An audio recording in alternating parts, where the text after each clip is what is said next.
जी।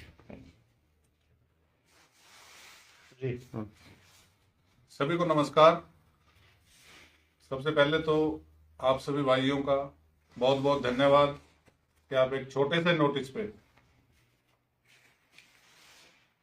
आप सभी यहाँ पहुंचे, और मैं आपका भी धन्यवाद करूंगा कि लोकहित में हमेशा आप हमारे से भी आगे अग्रसर रह के आप सभी भाइयों ने, मीडिया के साथियों ने हमेशा शहर के लोगों की, चाहे वो छोटी समस्या रही हो, चाहे कोई नशे की मुहिम रही हो, चाहे किसी भी सरकारी कार्यालय के अंदर भ्रष्टाचार की कोई बात रही हो, या अन्य किसी शहरवासी के साथ कोई अन्याय की बात रही हो, किसी भी तरीके का ऐसा जो सीधा सीधा जुड़ा हुआ मुद्दा, आम लोगों से जुड़ी हुई बात, आप सभी ने हमेशा हमारे से भी एक कदम आगे रहकर उसमें हमारा सहयोग किया। उसके लिए आप सभी का मैं आभारी हूं और धन्यवाद करता हूं। आज एक विशेष मुद्दे को लेके आप सभी के समक्ष हम आए हैं, और हमेशा से, चाहे हमारा थोड़ा सा राजनीतिक कैरियर रहा है, बहुत छोटा राजनीतिक कैरियर रहा है, परंतु हमेशा ये प्रयास किया है कि आम जन को, एक सामाजिक आदमी को,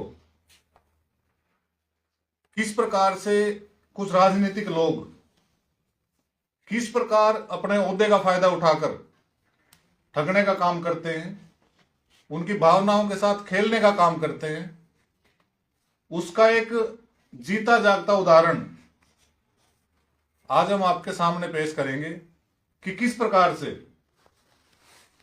जो आज के हमारे थानेसर विधानसभा से विधायक हैं अशोक अरोड़ा जी, और पूर्व में जो विधायक और मंत्री रहे सुभाष सुधा जी, इन दोनों की जुगलबंदी ने किस प्रकार से शहर के लोगों को ठगा है। हमने हमेशा पहले भी जब भी कोई बात करी है, तथ्यों के आधार पर बात करी है, और आज भी मैं वही बात करूंगा जो बात सच है और सही है। और मैं अपनी बात रखने से पहले अरोड़ा जी को भी और सुधा जी को भी एक बात कहता हूं, अगर मेरी बात में कहीं कोई झूठी बात निकले तो मैं आपको खुला चैलेंज देता हूं, आप मेरे ऊपर कार्रवाई करें, और अगर मेरी बात सही है तो सामने आकर उस चीज पे अपनी सफाई जरूर देना।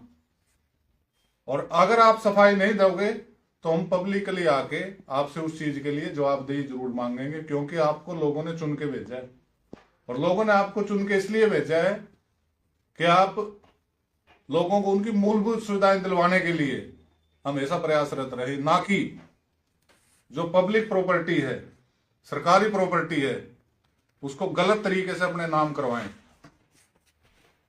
आज मैं ये लेटर नगर परिषद के द्वारा हमें प्रोवाइड करवाया गया। मैंने बड़े प्रयासों से, मैं पिछले 1-1.5 महीने से इस चीज को बड़ी बारीकी से फॉलो कर रहा था। नगर परिषद की दुकानें हैं, और हमारे विधायक अशोक अरोड़ा जी,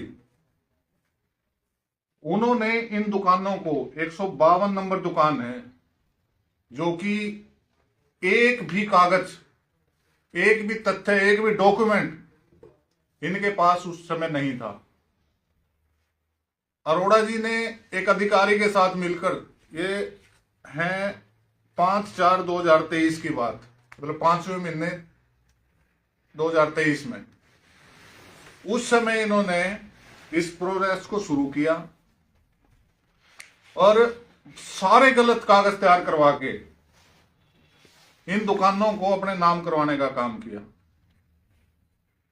क्या एक राजनीतिक और इतने ऊंचे रसूख का जो विधानसभा का स्पीकर रहा हो, इस सलूक के लोगों का यह काम है कि अब इस तरीके से वो करें?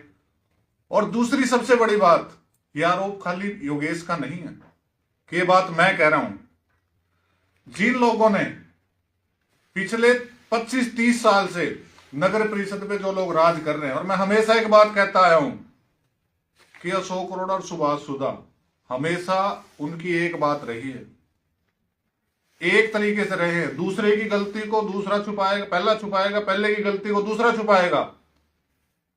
एक लूटेगा दूसरा चुप रहेगा, दूसरा लूटेगा पहला चुप रहेगा। हमेशा इन लोगों ने लोगों को बरगलाया और लूटने का काम किया। और ये आरोप खाली मेरा नहीं है। देखिए, मैं आपके सामने एक छोटी सी वीडियो क्लिप आपको दिखाता हूं, आप बड़े अच्छे से इससे समझ जाएंगे कि इसमें क्या है और क्या नहीं है।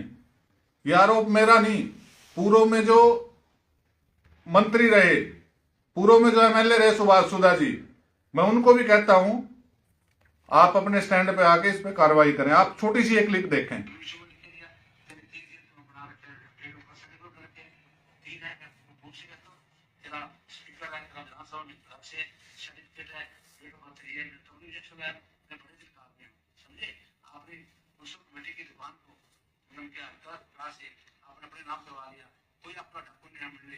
आपका बिजनेस पड़ा है, मैंने आज तक कुछ नहीं कहा, आज तक भी लक्ष्य नहीं दिखा, मुझे दुखी हो गई ये बातें कहने लगे। मैं जिस प्रॉपर्टी की बात कर रहा हूं, इसके बारे में हमारे पूर्व में जो नगर परिषद के मंत्री रहे हैं, उस समय मंत्री थे, इनकी ये वर्डिंग है कि आपने नगर परिषद की दुकानों को गलत कागजों के थ्रू, गलत तथ्यों के थ्रू अपने नाम चढ़वा लिया और मैं चुप रहा। मैं सुभाष सुधा जी से भी पूछना चाहता हूं, आपकी ऐसी क्या लालच था, आपको क्या ऐसा दबाव था आपके ऊपर कि आप चुप रहे? इसका सीधा सा मतलब यह है कि आप कुरुक्षेत्र के थानेसर के लोगों को मिलजुल कर ठगने के लिए बैठे हैं। वैसे तो नगर परिषद के अंदर कोई एक कागज दिया है, कोई अपने प्रॉपर्टी की कोई छोटी सी आईडी बनवाने के लिए जाए, उन लोगों का तो आप लोग खून पी लेते हो। और एक बड़े रसूख का आदमी, आपका भाई, गलत तरीके से नगर परिषद की प्रॉपर्टी को अपने नाम करवा गया और आप चुप रहे। कहीं ना कहीं आपकी नीयत पे भी हमें डाउट होता है। और अगर चलो हमने एक बात मान लिया, आपकी कोई मजबूरी रही होगी, मैं लिखित में शिकायत देता हूं, आप आगे आके इस पे कार्रवाई करके पूरी जांच करवाएं। और आपके शब्द हैं कि एक भी कागज ना होते हुए नगर परिषद की दुकान उनके नाम करवा दी। रही बात अशोक अरोड़ा जी की, अशोक अरोड़ा जी, मैंने पहले भी बताया था कि रेलवे स्टेशन, छोटे रेलवे स्टेशन के पीछे किस प्रकार इन लोगों ने मिलके रेलवे की कॉलोनी के ऊपर कब्जा करके और उसके ऊपर कॉलोनी काटी थी। उसके अंदर भी दोनों ने लेन देन करके इस चीज को अंजाम दिया था, क्योंकि शहर के उल्ली सोली तो पिछले 20-30-50 साल से ये लोग रहे। विधानसभा में खड़े होकर आज बड़े बड़ी बातें करते हैं। आप सभी इलेक्शन के दौर में बड़ी बारीकी से आपने सारी चीजों को देखा, किस प्रकार से शहर के अंदर गुंडागर्दी का एक चरम लेवल पार किया गया, किस प्रकार से चाहे वो किसी भी पार्टी के वर्कर रहे हों, सड़कों पे किसी की टांगें तोड़ी गई, किसी की गाड़ियां फोड़ी गई। हमारा शहर शांति प्रिय शहर है, कभी भी इस तरीके के काम और इस तरीके की गुंडागर्दी मुझे नहीं लगता हमारे शहर के अंदर अब से पहले कभी हुई होगी। एक अशोक अरोड़ा जी के वर्कर की टांगे टूट गई, चलो किसने तोड़ी वो एक जांच का विषय है, परंतु एक एफआईआर भी दर्ज है। विधायक जी जो पूर्व विधायक थे, उनके पुत्र का नाम उस एफआईआर के अंदर दर्ज है। क्या अशोक अरोड़ा जी ने विधानसभा के अंदर उस चीज को उठाने का काम किया? जो आदमी अपने वर्कर की बात नहीं रख सकता, वो क्या आप लोगों का भला करेगा? दूसरी तरफ शहर के अंदर किस प्रकार से गुटबाजी करके पैसों का खुला खेल खेला गया, लोकतंत्र का नंगा नाच सड़कों में देखा गया, तो क्या इन लोगों से आप उम्मीद लगाएंगे? मेरा ये बातें बताने का मकसद सिर्फ ये है, ये दोनों मिले हुए हैं। किसी के ऊपर हमला हुआ, किसी को धमकाया गया, दोनों की एक बात। क्या अरोड़ा जी ने जाके, अरे अपने वर्कर से प्यारा भी कोई होता है क्या? उनके ऊपर किस किस प्रकार से बेचारे की टांग तोड़ के किसने करी मुझे नहीं पता, परंतु मुझे ये पता है विधायक जी के बेटे के ऊपर और कुछ और लोगों के ऊपर, पूर्व विधायक, उनके ऊपर एफआईआर थी। आज है नहीं है पता नहीं, पर क्या अरोड़ा जी ने विधानसभा में जाके तो बड़ी बड़ी बातें कर दी, क्या अपने वर्कर के लिए स्टैंड लेके करा काम? ये मैं आपको इसलिए बता रहा हूं कि दोनों की एक चीज, कोई मरता मरे, इनको कोई फर्क नहीं पड़ता। और किस प्रकार से एक आम जनता की प्रॉपर्टी है, ने किस प्रकार से इसका दुरुपयोग करके अपने नाम किया। और ये जवाब पूर्व मंत्री जी, पूर्व विधायक जी बता ही रहे हैं। और इनके ऊपर भी मेरा तो सवाल है कि जब इनके पास कागज नहीं थे, कुछ डॉक्यूमेंट नहीं थे, तो आपने कौन सी रहमदिली दिखाई इनके ऊपर, और क्यों दिखाई? इसका मतलब तो बंदरबांट चल रही है, एक लूटे दूसरा चुप रहे, दूसरा लूटे पहला चुप रहे। तो आज आप सभी के माध्यम से कुरुक्षेत्र के, थानेसर के लोगों को मेरा यही बताने का मतलब था, और ये मैं अरोड़ा जी को भी चैलेंज करता हूं, ये इनके आरोप हैं पूर्व विधायक जी को, और मैं लिखित में इसकी जांच भी करवाऊंगा। इसमें कुछ ऐसा है कि इनके भाई के नाम कोई दुकान थी, परंतु कागज गलत तरीके से तैयार हुए। मौके का जो अधिकारी था, मेरी उससे भी बात हुई, उसके ऊपर भी दबाव डाल के चीजें करवाई गई, परंतु ये आरोप सुधा जी के हैं। और ये तो ठीक है, परेशानी में निकल गई उनके मुंह से ये बात, नहीं तो हमें तो इसका भी ना पता लगता कि क्या चल रहा है क्या नहीं। पता नहीं कितनी ऐसी प्रॉपर्टियां होंगी जो इन लोगों ने मिलजुल के एक दूसरे के नाम करवाई होंगी। अब आगे क्या रणनीति रहेगी आपकी? देखिए, मेरी तो रणनीति ये है जी, इसकी जांच करवा के किन अधिकारियों ने इस चीज को अंजाम दिया, किसकी मिलीभगत से हुआ। ये तो सारी खुली बात है कि नगर परिषद के अंदर सुधा परिवार के ना चाहते हुए चिड़िया भी पर नहीं मार सकती। और अगर 100 करोड़ जी ये दुकानें अपने नाम करवा रहे हैं, तो कहीं ना कहीं मिलीभगत तो है ही। और ये तो पुराने दोनों कलाकार हैं इस चीज के, लोगों को किस प्रकार लूट रहे हैं आप सरेआम देखें। योगेश जी, जो आप लेटर दिखा रहे हो, 152 नंबर दुकान लिखी है जी, ये असूलन तो कानूनन बदली गई है, क्योंकि जो सरकार की स्कीम थी, जो 20 साल पुराने किराएदार हैं, 30 साल, 40 साल, 50 साल, उन्हें मालिकाना हक दिया गया है। सर मैंने और इसमें जैसे जो लेटर आप दिखा रहे हो, इसमें जो उनके भाई का नाम है कि भाई किराएदार भाई था, लेकिन भाई की मौत हो चुकी है, तो नेचुरली बात है, परिवार के अगर एक सदस्य की मौत होती है तो दूसरे के नाम ट्रांसफर की जा सकती है। तो उस हिसाब से तो कानूनन कुछ गलत नहीं है। कानूनन गलत नहीं है, परंतु जी, उस समय के निकाय मंत्री ये भी तो कोई जिम्मेवार आदमी होंगे। सुधा जी यहाँ के 10 साल MLA रहे। अगर सुधा जी ये बात कह रहे हैं कि गलत तरीके से कागज तैयार करवाए गए, गलत तरीके से नाम करवाई गई, और मैं उस समय चुप रहा, तो कहीं ना कहीं राजेश जी ये बात संदेहजनक है या नहीं है। तो मेरा सिर्फ ये सवाल है, कागजों का उनको पता होगा। मैं तो इन दोनों तथ्यों को जोड़ के लोगों के सामने एक चीज रख रहा हूं, इनका कहना है और इसने करवाई है।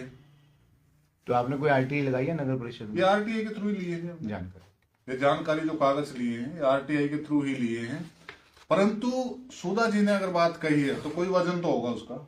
और मेरा तो सुधा जी से भी, इनसे रिक्वेस्ट भी है कि इसकी जांच करें। क्यों चुप है भैया आप, और क्या आपके ऊपर दबाव है? बिल्कुल नहीं चुप रहना चाहिए आपको। अगर गलत तरीके से कागज तैयार हो रहे हैं तो कहीं ना कहीं आपकी रहनुमाई में हो रहे हैं। तो ये मिला जुला खेल बंद करें, और लोगों को जो ये लूटने का काम है इसको बंद करें। होंगे जब ये काम किया है इन्होंने। और मैं तो सबसे बड़ा तो मेरा सवाल सुभाष सुधा जी से है, जो उस समय उस कुर्सी पे थे, जहां उन्होंने गलत काम को देखते हुए भी इग्नोर किया, जो कि नहीं करना चाहिए था। और ये तो ठीक है, इनका आपस का झगड़ा हो गया, चीज निकल गई, क्या इलेक्शन के दौरान खिंचातानी थी, आज भी वो एक हैं, कल भी एक थे। और हम तो ये भी कहते हैं, चलो अच्छी बात है, हम सामाजिक लोग हैं, प्यार से रहना चाहिए, परंतु लोगों को ये मत दिखाओ कि हम एक दूसरे के ये हैं। मिलजुल के आप जो काम कर रहे हो, कम से कम लोगों को इसका भी हक है पता करना। ये तो सुधा जी की वर्डिंग है कि किस प्रकार क्या किया गया, मैं चुप रहा, चाहे वो 3-3 जन्म प्रमाण पत्र बनवा रखे हैं, चलो वो उनका पर्सनल मामला है, तो लोगों से सीधा जुड़ा मामला नहीं है। योगेश जी, जैसे आप नगर परिषद के मुद्दे लगातार उठाते आए हैं, जैसा ये मामला आपने बताया, तो आपने और भी देखे कुछ ऐसे मामले और भी होंगे? देखिए राजेश जी, निरंतर हमारा प्रयास रहता है जो सीधे सीधे जनता से जुड़े मुद्दे हैं, जिनमें सीधा सीधा कुछ ओहदेदार लोग जनता को बरगलाते हैं, और लोगों के सामने उनका फेस कुछ और होता है, और लोगों के बाद उनका फेस कुछ और होता है। हमारा हमेशा ये प्रयास रहता है सही को सही और गलत को गलत कहें। आप एक चीज देखेंगे, मेरा किसी के ऊपर कोई आरोप ना पहले था ना अब है। सुभाष सुधा जी का आरोप है कि गलत कागजों के साथ ये चीजें तैयार करवाई गई। मेरा तो इन दोनों से सवाल है कि क्यों आप लोगों का पागल बना रहे हो, क्यों आप लोगों को लूट रहे हो। अगर सही में ये चीजें गलत थी तो सुभाष सुधा जी का फर्ज बनता था, एमएलए होते हुए भी और नगर परिषद पे इनका हमेशा से कब्जा रहा है, वो चीज होते हुए भी क्यों इन्होंने आंख बंद करी। इसका मतलब तो दोनों की मिली भगत है, सरेआम पता है इस बात का। मेरा सिर्फ लोगों को यह बताना है कि दोनों ने मिलके क्या खेल खेला है। और अगर सुभाष सुधा जी असल में इस शहर के शुभ चिंतक हैं, मैं उनके साथ एक कदम आगे खड़ा हूं। और अरोड़ा जी आगे आके अपनी गलती को स्वीकारें, हाँ, या फिर सारे तथ्य पेश करें। अगले तो सीधा सीधा कह रहे गलत तरीके से कागज बनवाए गए। सुधा जी ये बताएं कैसे गलत तरीके से बनवाए, दें जवाब उनको। परंतु कहीं ना कहीं घूम फिरा के नुकसान लोगों का हुआ है, लोगों को बरगलाया गया।